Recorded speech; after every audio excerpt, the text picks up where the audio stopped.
Vous êtes allé vers un faux pasteur qui a été étudié et il vous dit qu'il est pasteur ou quelqu'un qui a pris un point démoniaque chez les sorciers. Vous devenez pasteur et vous suivez cet homme. Et il vous transforme en zombie. Il vous transforme en esclave.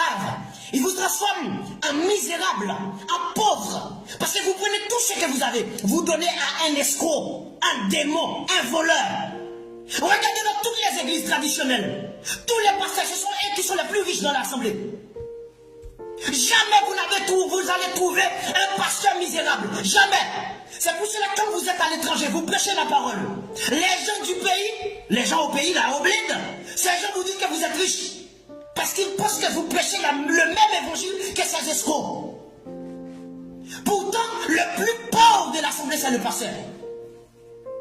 Le pasteur doit être le plus pauvre. Le pasteur doit être celui qui ne trouve pas où dormir, où se poser la tête. Parce qu'il doit nourrir les fidèles. Ce n'est pas le berger qui doit être nourri, mais c'est le berger qui doit nourrir les fidèles. Comment vous pouvez penser ça?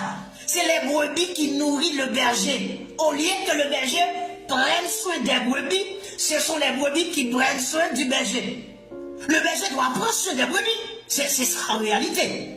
Un berger est là pour prendre soin des brebis. Ce ne sont pas les brebis qui doivent prendre soin du berger. Mais c'est le contraire dans les églises traditionnelles. Ces voleurs sont restés là, ils ne travaillent pas. Ces démons ne travaillent pas. Ils prennent le prétexte que si on est en train de prêcher l'évangile avec, comment dire, Jésus-Christ, on doit vivre de l'évangile, puisque la parole de Dieu a dit qu'il faut vivre. Oui, il est écrit, mais la question maintenant, il est écrit qu'on doit vivre de l'évangile. Mais la question, la belle question,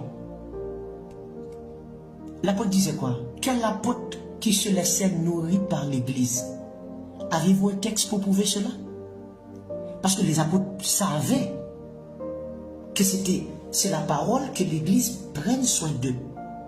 Mais un vrai serviteur de Dieu, un vrai homme de Dieu, un homme qui veut dire la vérité telle qu'elle est.